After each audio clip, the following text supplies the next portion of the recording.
So good morning everybody and welcome to the Boring Security Talk. I hope you're all having a wonderful conference. I know that I've attended some great sessions this week by some wonderful speakers. It's been great to come up to Sydney. I live in Melbourne, so it's been really good to come and see the sun for once. I haven't seen it for a year, so it's been really great. My name's Kieran Jacobsen. I'm really excited to be talking to you today. I work at Redify as the Head of Information Technology. I lead a team of amazing developers and engineers to support Redify in developing solutions for our customers.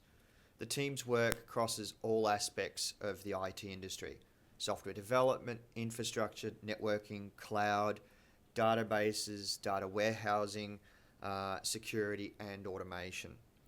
Quite a lot of what I'm talking about today comes from the 4 years that I've been working at Redify, and a little bit from other things before that as well.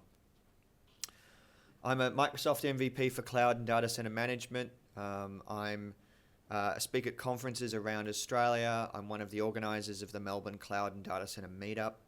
I'm a maintainer of Planet PowerShell, which is a community aggregator of PowerShell, community written PowerShell content.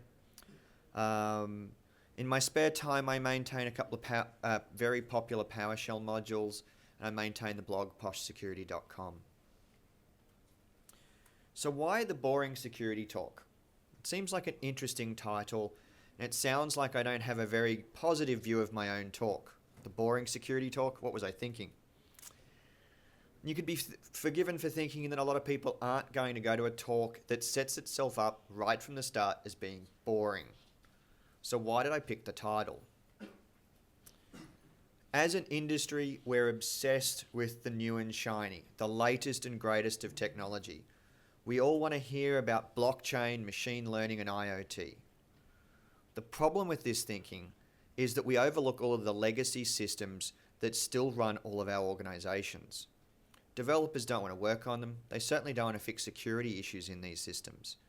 The InfoSec teams just want to install the latest cyber blinky box that protects their networks that now has machine learning, AI, and blockchain in it.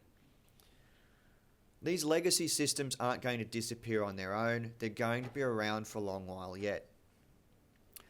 At Redify, I am involved in our industry-based learning program and our graduate program. So these are students, people that have just graduated uni that have come to us to learn about what IT is. And a lot of them are really surprised when I say, hey, look, our customers are still running legacy apps. They're still running Silverlight or MVC and things like that. They get pretty shocked. The other thing that they get really surprised about is when I say that for my 12 years in the IT industry, 8 of those were working in companies where COBOL was the language for their main system. Their core systems were written in COBOL. And that's something that uni students in particular they lose their minds at the thought of using something that old. The information security community likes to project itself as a group of people who are defending our corporations and our governments from advanced persistent threats, all whilst riding a jet ski or driving a sports car like James Bond. The fact of the matter is that the day-to-day InfoSec is far less attractive. And with some in the community going as far as describing their work as unsexy InfoSec.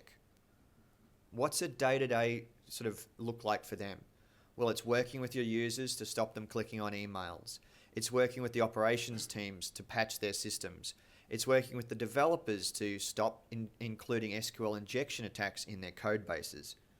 It's a lot less glamorous than what a lot of people imagine InfoSec to be. So today I'm going to cover 4 topics that are often overlooked from both an infrastructure and a security perspective, and definitely from a developer perspective. I want to talk to you about how we secure our CI/CD systems, how we defend against email threats, how to securely manage DNS, and finally we'll talk a little bit about our reliance on third-party software. So have you ever thought about the security of your CI/CD systems? We heavily rely on these for the smooth running of our organizations, but what would happen if a hacker gained access to them? What if they owned your Chef or your Puppet servers, your TeamCity, your Octopus servers? The damage could be quite considerable. So what are some of the common issues that I see with CI/CD infrastructure deployments? Internet exposure is by far the most major issue that I see, especially in smaller organizations and startups that are running in the cloud. There's just far too many internet accessible CI/CD systems with no firewalls, no access controls in place. We're not talking about our SaaS offerings like Azure DevOps here. We're talking about TeamCity and Jenkins that's running either in the cloud or on premises that anyone from the internet can connect to. They might be able to connect to the management interfaces or even the management APIs in some cases. Why is this such an issue? Well, let's think about how WannaCry got into organizations. It got in through poorly secured, unpatched Windows systems that were connected to the internet. They're exposed to the internet. There was 3 controls that any company could have done to protect these attacks. They could have patched their servers. They could have blocked TCP port 445 inbound, or they could have disabled SMB1. Yet a lot of organizations didn't do any of this. I'm still seeing CI/CD systems without HTTPS. By now, if you've been listening to Troy Hunt and Scott Helm, you know that HTTPS is critical. The use of shared accounts or generic accounts is another common issue. Not only is it probably a licensing violation, but it completely destroys your audit trail. You've now got no idea who just pushed code into production. I'm still seeing CI/CD systems that have accounts for developers and testers that have long since left the company. Disgruntled former employees are a real risk to your organization and your corporate network. A lack of multi-factor authentication is another big issue. MFA reduces the risks of credential attacks and is particularly important for those internet exposed systems. It's really common to see a heavily locked down environment where developers don't have admin rights to the production systems. In some cases, they don't even have admin rights to the local workstations. Security is really happy. Everything is locked down, but they're living in a land of lies. The developers have admin rights to the CI/CD systems.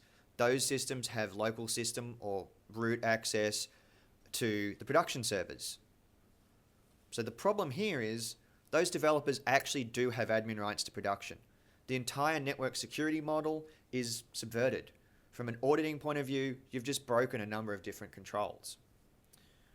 I'm still seeing cloud access controls and AWS keys with just far too many permissions. It's still common to see AWS keys with access to all of the resources in an account and all of the actions when it really only needs 1 or 2 things. It's 2018. For the love of God, patch. Unfortunately, CI/CD systems are often left out of patching cycles, and even if the operating system patches are being automatically installed, there's no thought to the CI/CD tools or even dependencies like Git or your compiler tools. Jenkins has had a particularly bad year for security vulnerabilities. If you're running Jenkins, how confident are you that you've updated all of your systems? I wouldn't be. So what attacks are we seeing on CI and CD systems?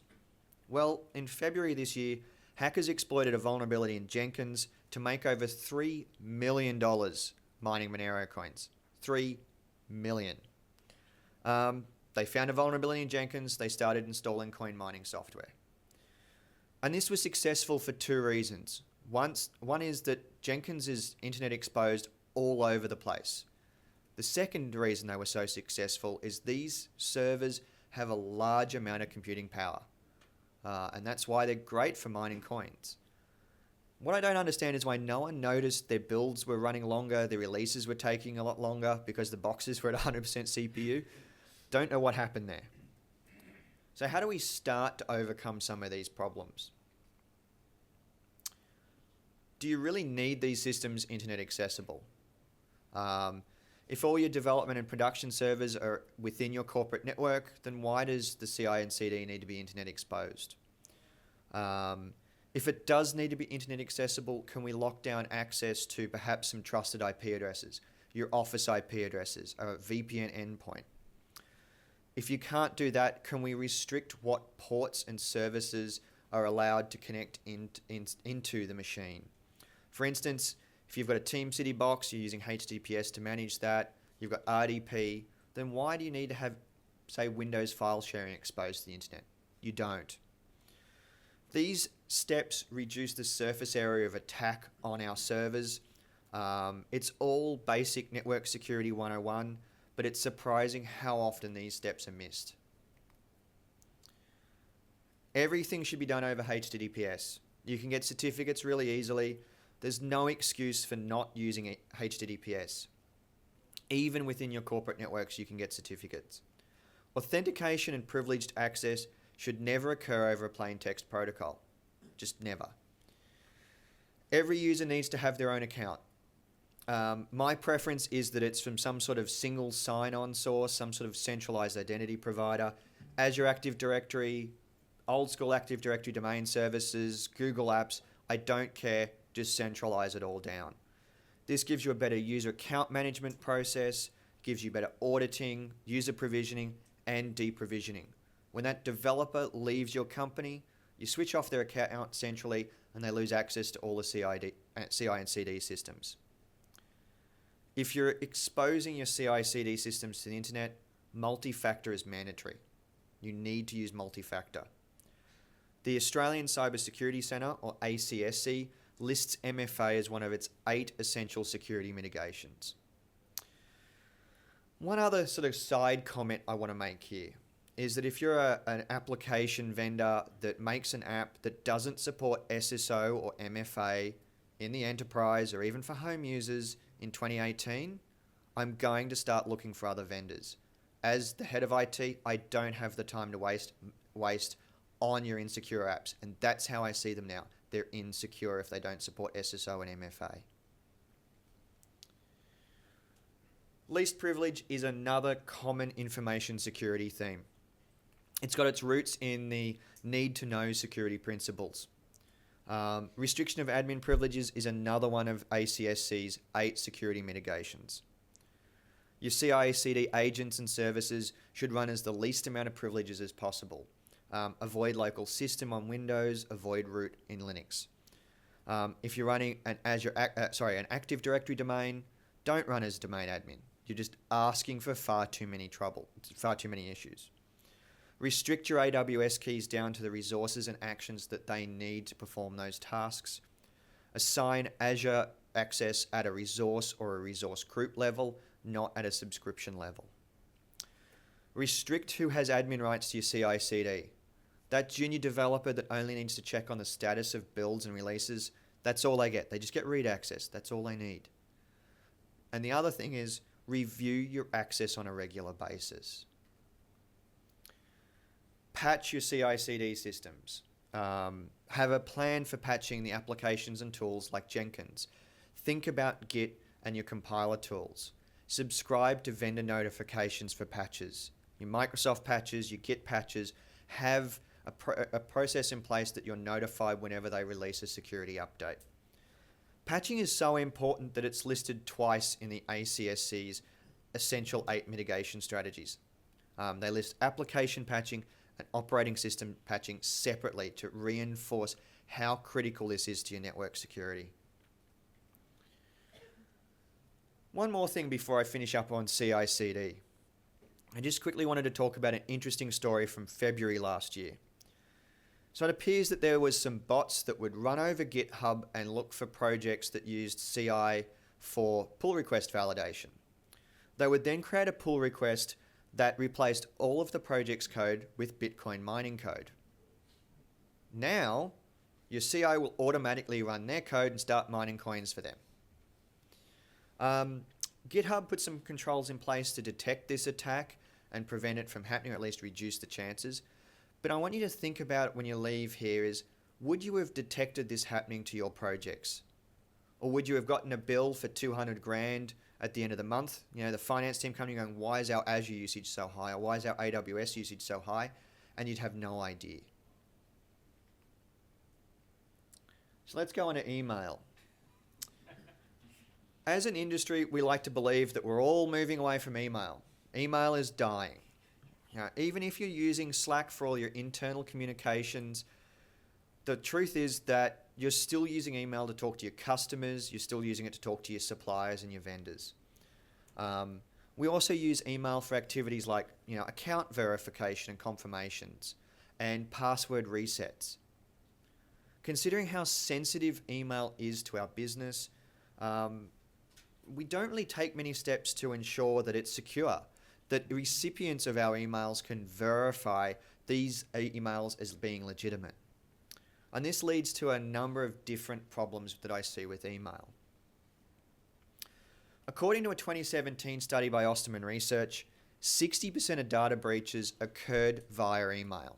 The initial infection vector was email. Attacks like spam and phishing, they're not new. However, criminals are getting better at it, and they're becoming more successful and making a lot more money from these attacks. And there's been an increase on whaling attacks and impersonation attacks over the last few years. For those that don't know, whaling attacks are directed at senior executives or high-profile individuals within your organization. They're typically emails that are addressed as some sort of executive-level concern. Maybe it's a subpoena, a legal subpoena, or it could be a customer complaint that wants them to click on that attachment or click on that link. Impersonation attacks, they're where they impersonate that senior executive or high-level target. They'll send requests, the attackers will send requests to finance teams, admin assistants, or executive assistants. It's typically a request for, say, a money transfer or to go and buy gift cards for customer gifts or something along those lines. These attacks are successful for a few reasons. They create a sense of urgency. We need this transfer done by 1 p.m. or the deal will not succeed. We need to send these gifts out to customers by the end of the day. The other thing is that they're coming from people that we typically don't question the more crazy requests from. Who's going to question your CEO when he says he wants money transferred to this random bank account? Or when he emails you and asks for iTunes gift cards to be sent via email as customer gifts?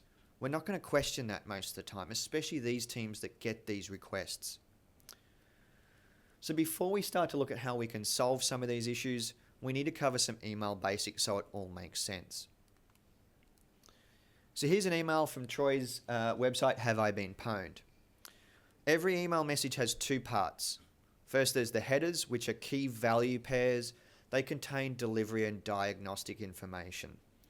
And then there's the message body, and that's the actual bit that we see in our email client. These are all the headers for that mail message. Don't try and read it. There's 60 headers for this message alone. IANA currently lists 335 permanent and another 56 provisional headers, but then the mail service can add their own custom ones as it goes along as well. More than half here are just for Office 365 when it receives a mail message. Let's take a look at some important headers. So whilst not really related to security discussions, the received headers tell us an important story.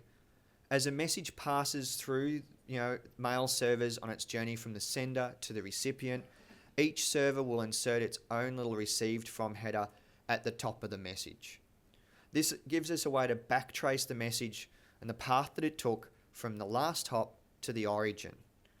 These headers are really handy if you're trying to troubleshoot mail flow issues or why an email took an hour to get from point A to point B. It'll start to help answer some of these questions. The from header can be a real source of confusion. And the problem is that we actually specify the from address twice as part of an SMTP exchange. When we establish that SMTP connection, the client specifies the email address. We call this the envelope from or the SMTP from. Then later on, when the client specifies the rest of the message headers, it specifies the from again. We often call this one the header from or the message from.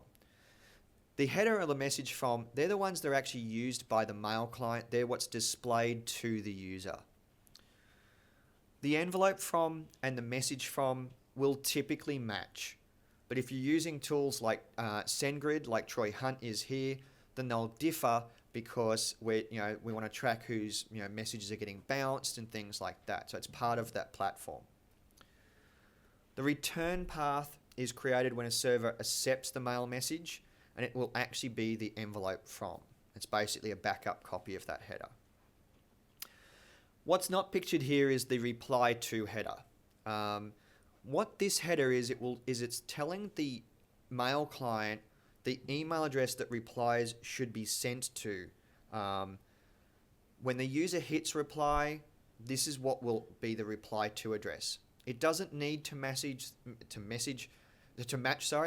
tongue tied here. It doesn't need to match the message or the envelope from. It usually will in most cases.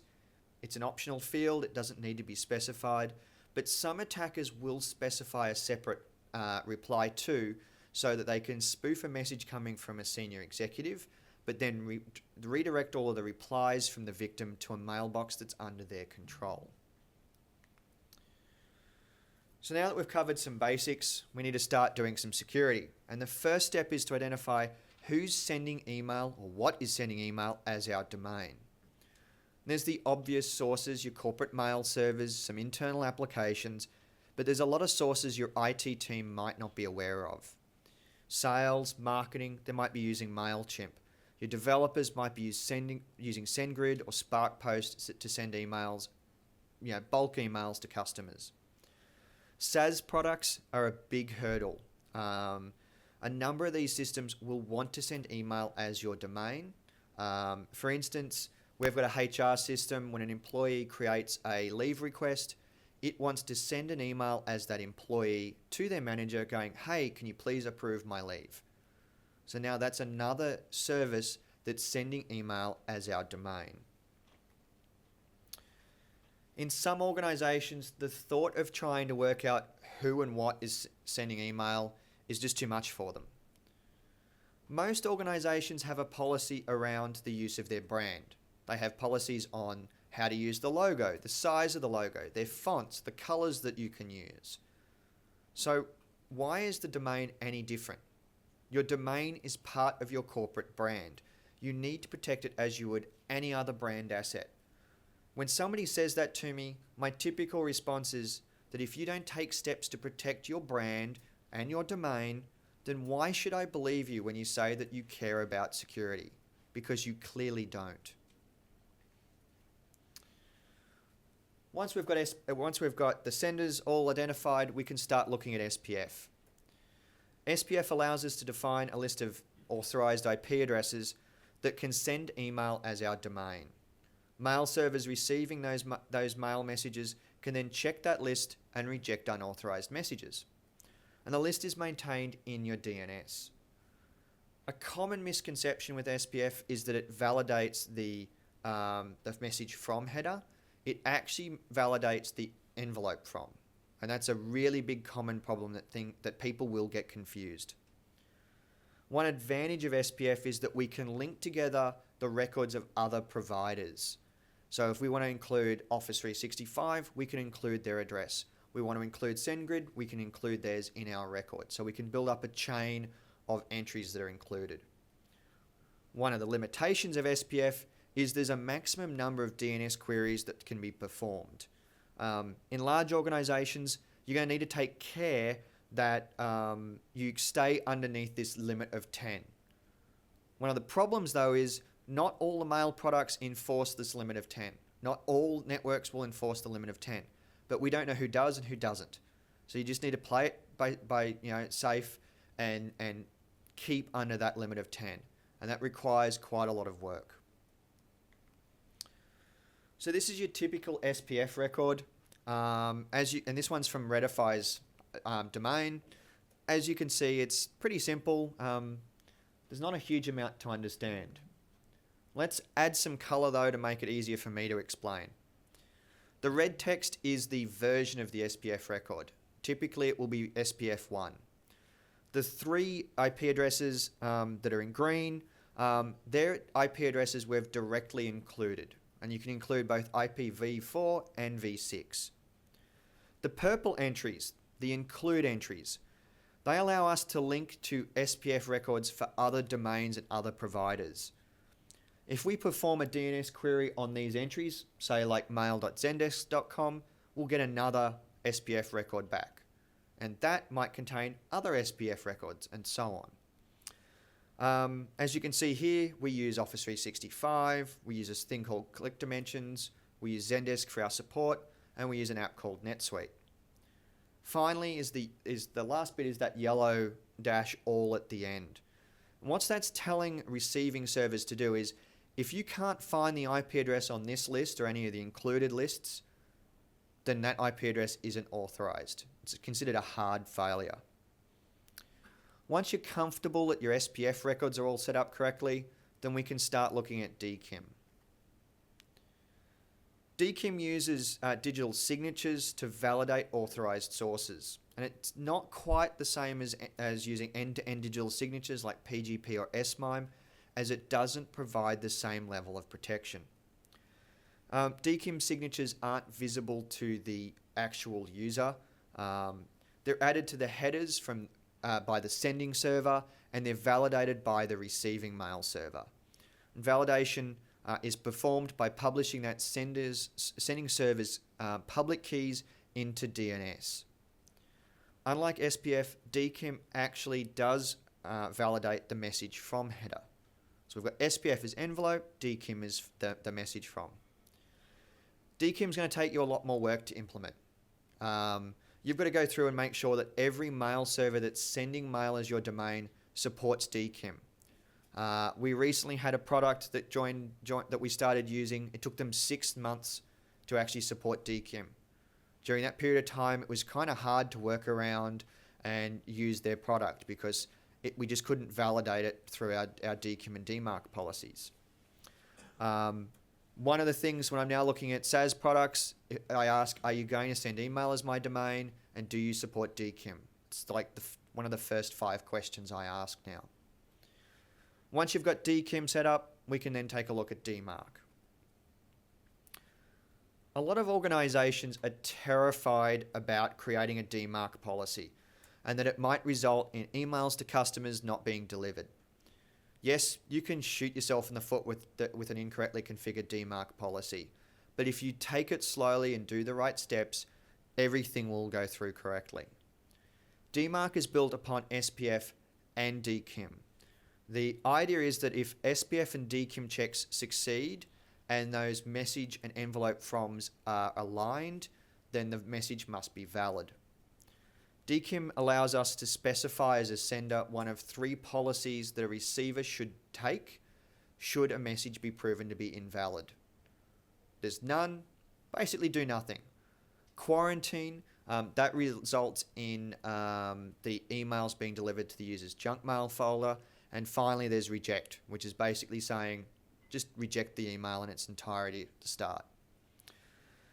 DMARC also has mechanisms for the receivers to report back to that sending domain what emails they're receiving. There's a summarized aggregate report, and there's also a detailed failure report. And there's a number of commercial and free products that you can use to monitor all of these reports and get an idea of what's happening with your email. DMARC is stored in DNS as well. My recommendation, start with that none policy. Set up some monitoring. When you're comfortable, move to quarantine. When you're really sure of things, move to reject. One interesting quirk is with Office 365. Office 365 handles a domain policy of reject as it would quarantine. So a message even if the sender is saying reject these messages, will be delivered to the user's junk mail folder. I have no idea why they've decided to ignore the sender's wishes. There's no documentation of why they've followed this decision. No idea there. So these are the headers that can help you with DKIM, DMARC, and SPF issues. First, we've got 2 that are generated by the receiving mail server. The authentication results is a trace field that basically tells us how all of the validation checks have gone. Received SPF is just a header that talks about just the SPF checks and how they've gone, whether they've passed or failed. You can see here that they all passed. And the third header, that bottom one, DKIM signature, is actually the DKIM signature generated by the sending server. Whilst not as useful as the first two, you can actually manually verify these things with some of the DNC links in 2016 and 2017. WikiLeaks actually used these DKIM signatures to validate that the emails were legitimate. And for some of the media, we used it to validate that some of the emails had been faked as well, which is a good tool. So I want to finish up by talking about bank-grade security. I know it's a total oxymoron. So there's a site called Phishing Scorecard, and it tracks SPF, DKIM, and DMARC configurations for organizations worldwide. 61% of banks and financial institutions here in Australia have no DMARC configuration. There's no DMARC entry in their DNS. 35% have a policy of none. They're probably using the monitoring functionality to work out who's sending emails, but they're not saying any action if you receive an invalid or a forged email. Just 2 banks have a policy of reject. 2 out of 60 odd. The funny thing is, these banks don't have it on their primary email domains, it's on secondary email domains. For one of them, it's their .com.au, but all of their business emails come from their .com address.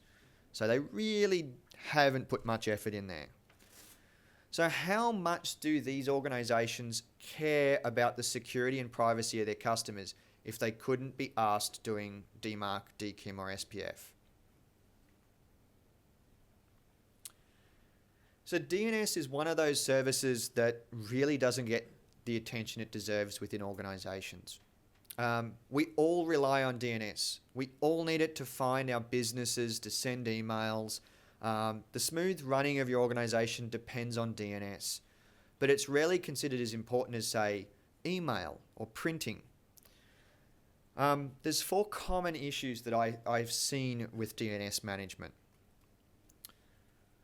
You should be able to explain every entry in your DNS zone. Knowing who created or who modified an entry, when the change was made, and why is really, really important, especially if you're working through a security incident or some sort of outage. In my experience, most organizations would struggle to explain even half the entries in their zones. They've just got no idea why they're there. Those who have change management in the room, you're probably feeling just a little bit sort of cocky right now, a little bit smug. You've got change management forms. There's change management processes. We know all of the changes. I've got 2 challenges for you. The first, does your change management process actually collect enough information? And the second is, if I open your zone and randomly pointed at an entry, could you tell me what it was? Who did it? Why? How long would it take you to find the change management entry? 5 minutes, an hour, a day, a week? In the past, DNS changes were really infrequent. A network engineer, a system engineer, a sysadmin would perform changes as part of a once or twice a year application upgrade cycle. Records often stay around, or used to stay around, for years at a time. But times are changing. We want application releases to happen faster. We want daily releases. We want DevOps. Yet most teams haven't changed how they manage DNS. It's still somebody in an ops team clicking some buttons, typing in a UI, and hoping for the best. If I had $1 for every time an outage was caused by DNS, I'd be a wealthy man. Maybe I could even own a jet ski like Troy Hunt. We've all had that argument about DNS, and we have these arguments because DNS changes often occur with very little notice or very little communication through the business. Change management should help us with this issue, yet from experience, it often does more to hide these changes and cloak them in darkness. Many organizations have outsourced the management and hosting of their DNS. And yeah, this has improved things like availability and uptime, but it's created its own problems. Often the mechanism for managing these services is through some sort of web portal. They might have an API or some other management tool, but when you leave operations teams alone, they'll just naturally drift towards a GUI. It's just the way of life in operations teams. I don't have an issue with GUIs. My problem is that they often cause more human failures. Typos, mistakes, copying and pasting entries out of an email or a change record into that console. They all result in outages in our environments. Another problem is securing the access of these providers. They typically only provide a single account for administrative management. If they do allow multiple accounts, they're typically charging us a lot of money for that feature. None of them support SSO. So how do we securely manage DNS when we have a large operations team? Maybe it's 20, maybe it's 30, maybe it's 100 in operations.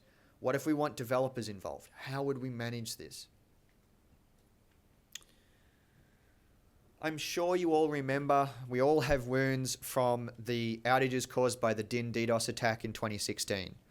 That attack managed to disrupt Twitter, GitHub, Netflix, PayPal, and thousands of other websites.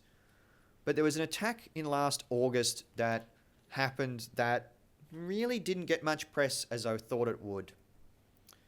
A researcher for the company Vulnerability Lab discovered that a subdomain of Microsoft.com, resnet.microsoft.com, had a CNAME record that pointed off to an Azure app service, and that was resnet-portal-prod.azurewebsites.net. Only one problem. Somebody deleted the app service. All it would have taken for an attacker is to create a new app service as resnet-portal-prod.azurewebsites.net, and they would have taken over a subdomain of Microsoft.com. Think about how effective that phishing attack would have been. I would have fallen for it. It's a Microsoft subdomain. So what tools, what processes can we put in place to try and prevent some of these issues from occurring? Let's start off with some basics. We need to identify all the domain registrar accounts within your organization. You might have one registrar for your .com and your .net domains. You might have another one if you're Australian-based for your .au domains. Depending on what other domains your company might own, you might have more esoteric domains like .nz, .uk, or even .su.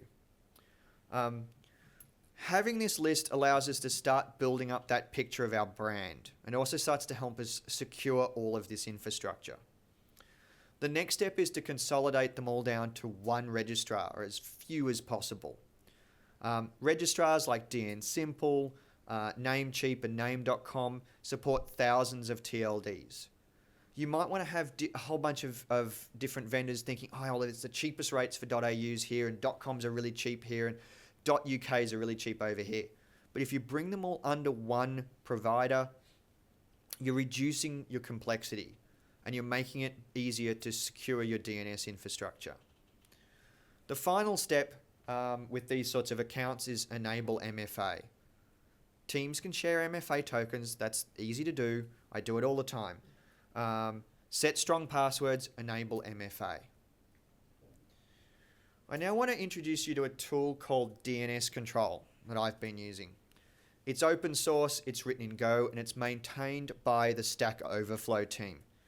It supports managing your domain registrars and your DNS providers. So it gives you end-to-end DNS management. We can preview the changes that we're about to make to a DNS zone before we actually push them to our providers. And the preview will list every change that it would make. I'm going to make this record, I'm going to delete this record, I'm going to change this to this and this to that. So that gives you confidence about what you're about to do, about that change you're about to make. At Redify, we've been using DNS Control to manage all of our domains, all 50 to 60 odd, for the last year and a half. Anyone in Redify can go to a Git repo, propose a change. It's reviewed by my platforms team, and then it's pushed to prod. This means that we've got empowered developers. They can come up with a new tool to track where our developers are, and then they can come up with a domain name, a subdomain for it, propose that, we hit the approve button, it's all set up and done. So how does this address some of the issues that we see?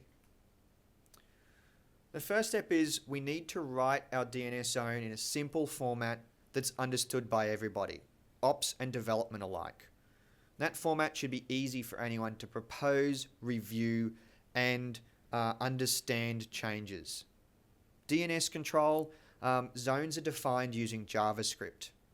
Now, whilst most of you are developers and understand JavaScript, I'm not. I have no idea about JavaScript. Yet I haven't had any issues. It's really simple format. Within that human readable format, we need to use comments to explain and describe what's in that zone. What's production? What's staging? Or why have we done this? Why is the TTL for this record set to this? Or why is that set that way? So here's a copy of the DNS control zone for the website planetpowershell.com.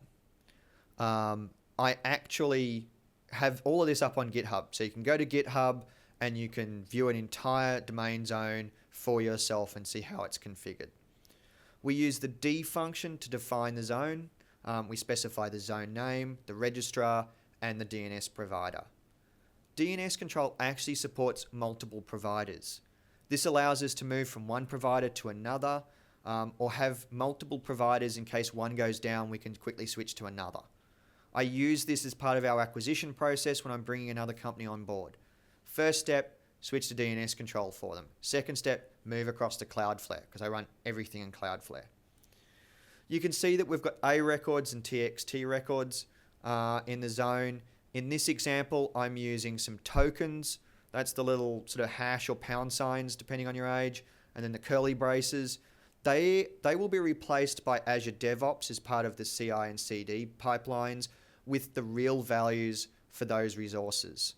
So I'll get the app service IP addresses and the app service URLs and put them into this file as part of the CI/CD process for the DNS zone. Change one thing, all the builds run, it's all up to date. And you can see here how easy comments make to understand the file. We know what development is. We know what the production URLs is. It's all really simple to understand. I spoke about SPF earlier. DNS control actually gives us two ways to define our SPF records. The reason, you could use a text record or you can use their SPF builder. The builder makes the code easier to read because we've got individual lines for each entry. We can have a comment beside them saying this is Office 365 or this is X, Y, and Z. SPF Builder allows us to flatten entries. Basically, flattening is how we try and get around that 10 DNS query limit.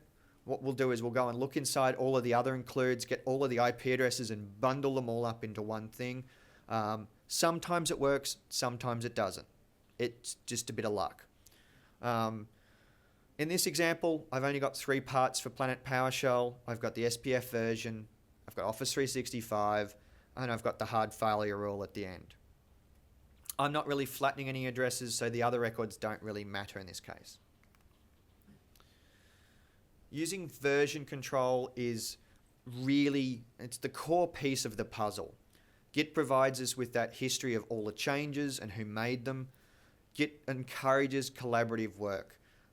Branches are cheap and easy to merge. Developers and engineers can make changes and review them and approve them and push them to production. Git becomes your change tracking tool. Git log, Git blame, they help you work out who just changed something that broke production and who to go and say, hey, you broke something, fix it. They're powerful tools. Platforms like GitHub and Azure DevOps extend Git and with pull requests. Pull requests are like change requests in ITIL, but they happen faster, they happen more often, and they don't require a meeting of 100,000 people in your company to get them approved.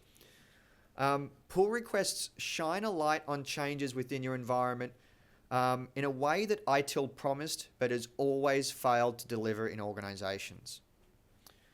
We can include the teams that might be impacted by the change. Say we're making a change to the corporate website. Well, let's include the security team so they're aware of it, so they can do some preliminary scans to ensure that the infrastructure is secure. Use branch policies. Ensure that no one can push to master that it requires a pull request. Enforce things like CI validation succeeds on those builds so that you know that those changes are legitimate. That'll give you more confidence when you hit that approve button on those requests. Automation is the final piece of the puzzle. We've used automated CI/CD for our applications forever. And why not do the same thing for DNS? Automating DNS changes removes the risks of humans making mistakes. With DNS control, your CI process can use the preview functionality. That means that we can check a build and actually see what changes are going to be made. And then your CD process, once the changes are pushed into master, will use the push functionality to push those changes out to production. We're talking about moving, DNS changes from happening, or taking several days to happen to being an hourly thing, or even taking just a few minutes. We're speeding up that deployment cycle. Before I finish up on talking about DNS, I want to have a quick chat about one more incident that's still currently active. So here we've got a web page from Dell, and it's talking about their hardware-based encryption stuff. The page has links to white papers and guides to encourage you to use their product and to encourage you to buy their products. So let's assume I'm interested in the Trusted Computers Guide that's in the bottom left corner down there. Well, that's a really weird address that it's wanting to go to, www.dellforslg.com. What the hell is that? So I did some sleuthing. Dell for SLG stands for Dell for State and Local Government. It was a website that was targeting American state and local agencies and trying to sell them Dell services and products. There was quite a lot of content up there at one point. I say was. What happens when I click on the link? That's not the Dell website. That's a plumbing supplies store in Turkey. So it seems an internet prankster noticed that Dell didn't renew the domain, and they decided to have some fun and redirect all of the traffic to a plumbing supplies store. All your domains and your subdomains are part of your corporate brand. You need to protect them. How much did this save Dell not renewing this domain? $15, $20 a year? That's how much they saved. And look at the stupidness that it's proven. Even if you get rid of an old domain, keep the domain name itself. Get rid of the hosting, set it to just go to, dev null or something, or redirect to your new corporate website. Spend the money to maintain it. It seems like a no-brainer financial decision for me. As the head of IT, where I approve these purchases, I would have spent the $15 and $20 to prevent this sort of embarrassment. I don't know why Dell didn't. So the last section, packages and dependencies. All of our software projects depend upon other software. It could be JavaScript packages, Docker images, or libraries that we get directly from vendors. The problem is that we place a considerable amount of trust in these third parties that write this code. We like to think that they're better than us, that they're somehow smarter than us, that they're never going to introduce malicious code or security vulnerabilities. We like to think that they follow the same security practices that we do. The truth of the matter is they don't.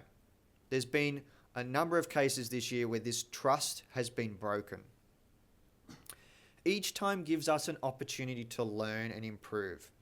So in the last few minutes, I want to go through 3 incidents and some of the learning outcomes that you could get from each of these incidents.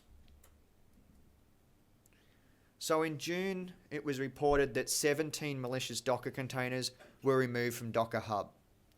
Some of these images were just harmlessly mining Monero. That's the harmless ones.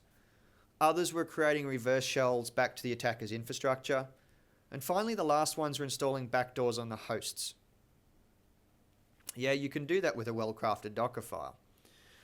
It's been determined that in the year that it took Docker to remove these images, yes, it took them a year, and they knew about it for at least 12 months, 10 months at least, the that they mined around $90,000 worth of Monero. That's pretty good going from Docker images. Docker actually gives us a lot of defenses against these attacks. We can look at the Docker file and see the from and the entry point entries in that Docker file. We can look at what the container does if we make the effort to do so. There's also a great amount of traceability because we have a Docker file that we then build into an image. So we know that there's not really a chance of shenanigans happening in between the two.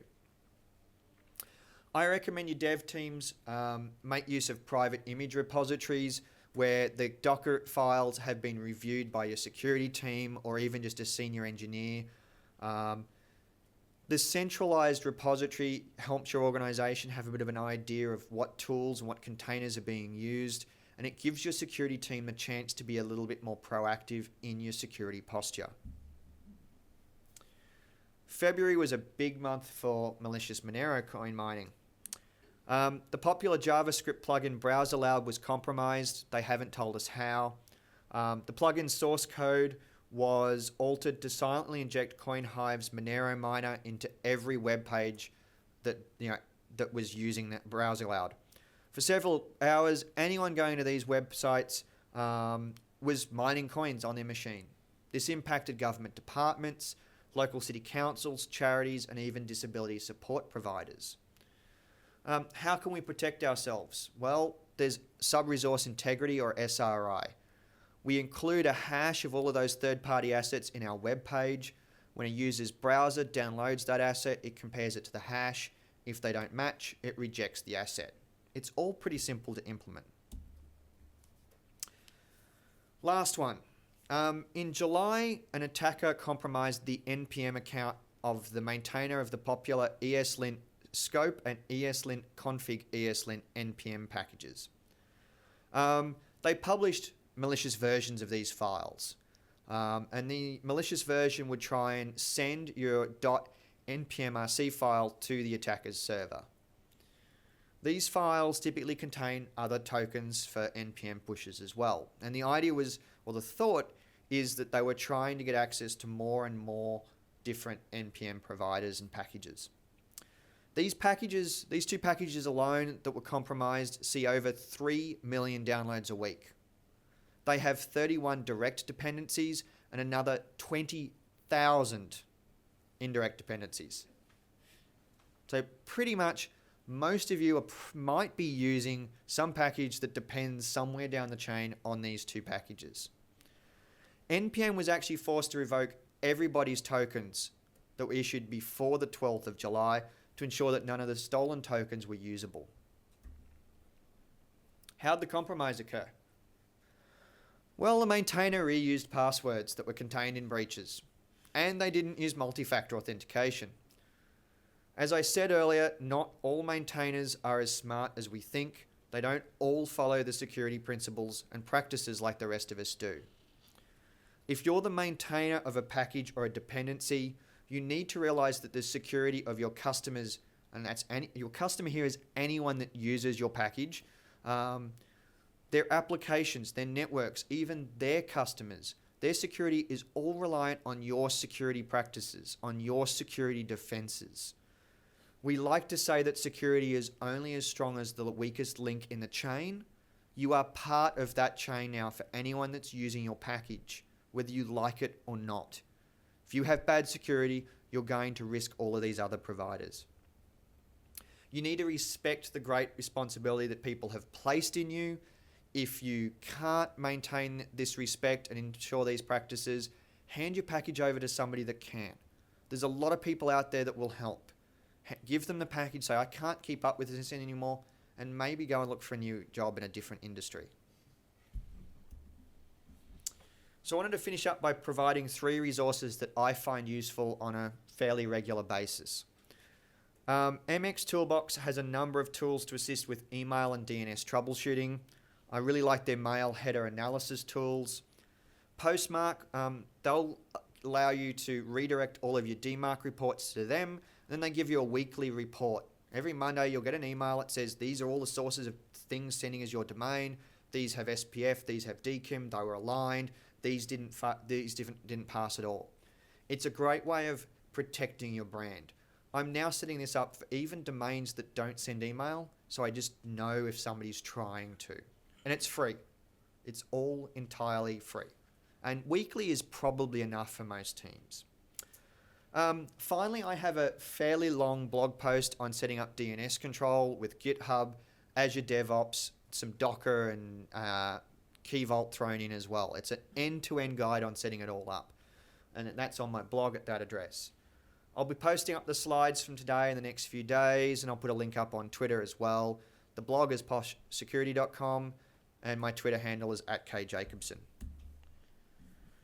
Thank you all for listening to me today. I hope you found something useful in the session and it wasn't too boring. Enjoy your final day at the conference. Thank you all very much. I've got about 4 minutes left for questions if anyone has any. Down the front here. Some of the examples that you gave around open source are kind of scary. Should we avoid using open source altogether? It goes to you need to look at all of your projects and their maturity. Whenever I start using a new module for, say, PowerShell or a new Docker container, I'll take a look and see what else they're doing. Is this the user's first time making a Docker container? Have they got a history of having a large number of containers with a high number of downloads? Then maybe it's safer. It's all about degrees of trust. The challenge is that if I go to spend $100,000, $200,000 of IT budget, I do that every few months at Redify, I need to go through checks and balances to ensure that the vendor is going to stay around for a while, that they're not crazy cowboys, that they know what security means, that they're not idiots. But when it's free, we just go, yeah, okay, let's go and fucking do it. What? We really just drop our defenses with free. If any of you are following open source, the Open Source Institute the last few days has released their tax statements. Linus Torvalds earns almost $2 million a year. None of the committee earns under $500,000 a year. So you've got to start thinking about the way we can look at open source. That there are some people that are making a ton of money, and some of those people do think about security and privacy and the code. Others are out there just for fun, and some, just fall in between the cracks. They really don't care. So yeah, you've got to review every single piece of software that you use in your environment and in your projects like it's going to cost you $100,000, even if it's just a free container off Docker Hub. Any other questions, Dom? What's your view in terms of the packages and downloading from many sources? What's your view on using proxies for npm or Maven and scanning for threats? They can help. They can be a pain in the ass to configure, is part of it. Especially if you're using SaaS offerings, it can be a challenge. I think there's a lot of other tools out there where you can monitor it. You can have the monitoring as part of your CI/CD process. I think that's actually more effective. I'm a little bit hesitant towards the proxy offerings at the moment, just because I'm not comfortable that they're the right solution. Any other questions? Yep, down the back. I'm not overly sort of familiar with DNS at the technical level, but I was just wondering if your DNS control, do you ever do a compare of what you expect it to be to what it is to see if it's been hacked? So what I do with DNS control is it will keep whatever's in the file in sync with what is at your provider. So if somebody goes directly into our DNS console and starts making changes, the next time we run DNS control's push functionality, all their changes get overwritten. As an extra step, because some of my colleagues still haven't learnt that needs to happen in DNS control, is I actually run the releases, the last release, every 6 hours. So twice a day, I just splat all of the DNS configs. So even if somebody gets into our account and does something wrong, it's only going to last for 6 hours and I'm going to override it again. So I also set up alerts for when people log in. If somebody does log in, they get a phone call from me pretty quickly going, hey, what are you doing? Why are you there? You should not be there. And that does help. Any other questions? Yep. Developers sometimes need some high access on production, like code or credentials, to see the logs that they not written in the code base, but in fact from agent methods. How we can solve this? Why do you put the logs on the production server? Some logs, like high level logs. Stick them somewhere else. Log shipping is really popular. One environment, even the operations team didn't have access to production. The IIS logs were continuously replicated onto DFS. DFS is Microsoft's distributed file system, and everybody viewed them there. Nobody jumped onto production to look at log files.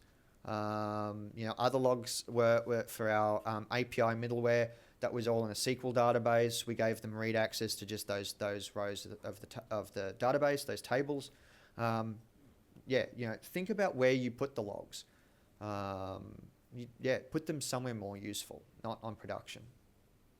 It can be a challenge. You might need to rewrite your application, but have a think about it. There's tools like New Relic and Seek and all of these things that allow you to centralize your log files and your log entries. Use those because it helps with your access permissions and things like that. Any other questions? Thank you all very much. Oh, no, one down here. Sorry. You mentioned about dependency security and you mentioned your CI/CD pipeline needs to be secure, but you didn't mention dependency scanning.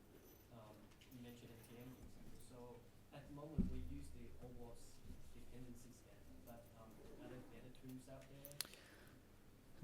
There's Cynic and a few other commercial tools out there. Cynic is fairly cheap. There's actually a session on it, I think it's 3 o'clock today, by Nina, who's talking about... Go to Nina's session. She will tell you all of that. Any other questions? Thank you all very much.